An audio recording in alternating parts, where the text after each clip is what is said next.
సముద్రం పెద్ద కథ భాగం 1 ఊరి చివర ఒక విశాలమైన సముద్రం ఉండేది. ఆ సముద్రం అందంగా కనిపించినా లోపల అపారమైన రహస్యాలను దాచుకుంది. ఉదయం సూర్యుడు వెలుగులు చల్లగానే అది ప్రశాంతంగా ఉండేది.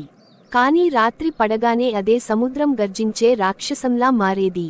ఆ సముద్రం ఒడ్డున వీరయ్య అనే మత్స్యకారుడు ఉండేవాడు. అతని తండ్రి, తాత అందరూ సముద్రంతోనే జీవితం గడిపారు.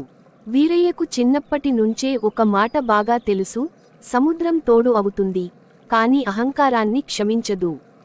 ఒకరోజు ఊరిలో కొత్తవాళ్లు వచ్చారు. పెద్ద పడవలు, పెద్ద వలలు, పెద్ద మాటలు.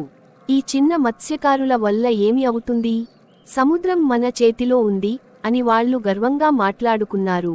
వీరయ్య హెచ్చరించాడు: సముద్రం మీద అధికారం కాదు, గౌరవం పెట్టాలి. వాళ్లు నవ్వారు. నీ భయం నీ దగ్గరే పెట్టుకో. ఆ రాత్రి ఆకాశం నిశ్శబ్దంగా ఉంది. గాలి కూడా కదలలేదు. కానీ సముద్రం లోపల మాత్రం కోపం మెల్లగా కదిలింది. అలలు మొదట చిన్నగా వచ్చాయి, తర్వాత పెద్దగా, మరింత పెద్దగా. ఆ కొత్తవాళ్ల పడవలు సముద్రం లోతుల్లోకి వెళ్ళిపోయాయి.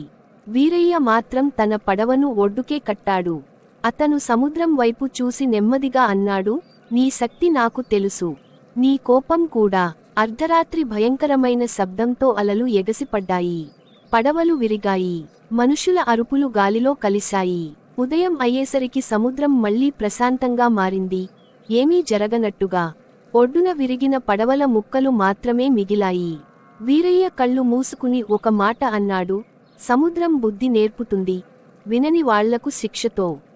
ఆ రోజు నుంచి ఊరివాళ్లు సముద్రాన్ని భయంతో కాదు, గౌరవంతో చూడటం మొదలుపెట్టారు. కానీ ఇది సముద్ర కథలో మొదటి పాఠం మాత్రమే.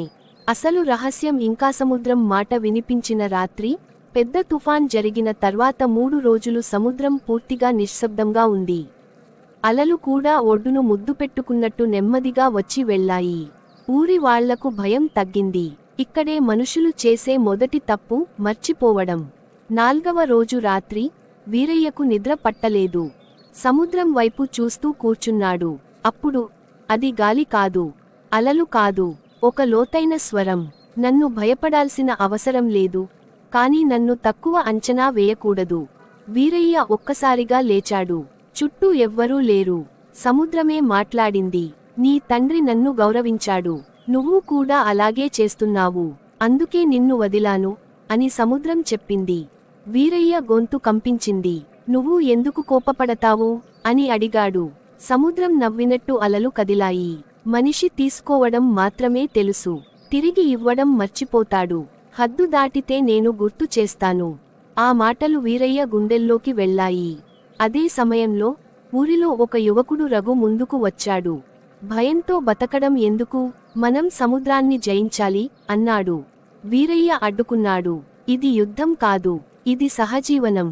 కానీ రఘు వినలేదు. పెద్ద పడవ కట్టించాడు. రాత్రిపూట లోతుల్లోకి వెళ్లాలని నిర్ణయించాడు. ఊరి వాళ్లు మౌనంగా చూశారు. భయం ఉన్నా ఆపే ధైర్యం లేదు. పడవ బయలుదేరింది. వీరయ్య మాత్రం ఒడ్డున నిలబడి సముద్రాన్ని చూస్తూ అన్నాడు: నువ్వు మళ్లీ పాఠం చెప్తావా? అలలు ఒక్కసారిగా వెనక్కి వెళ్లాయి. అది హెచ్చరిక. కానీ పడవ ఆగలేదు. ఆకాశం మబ్బులతో నిండింది. గాలి ఊపిరి తీసుకుంది. సముద్రం మళ్లీ మారింది, ఈసారి కోపంతో కాదు, తీర్పుతో. రఘు పడవ అలల్లో మాయమైంది. ఉదయం ఒకే ఒక్క వస్తువు ఒడ్డుకు కొట్టుకొచ్చింది: రఘు వల. వీరయ్య దాన్ని చేతిలోకి తీసుకుని నెమ్మదిగా అన్నాడు: వినని వాడికి సముద్రం చివరి మాట చెప్పదు. అక్కడితో ఊరి వాళ్లకు అర్థమైంది: సముద్రం శత్రువు కాదు, గెలవాల్సింది కాదు,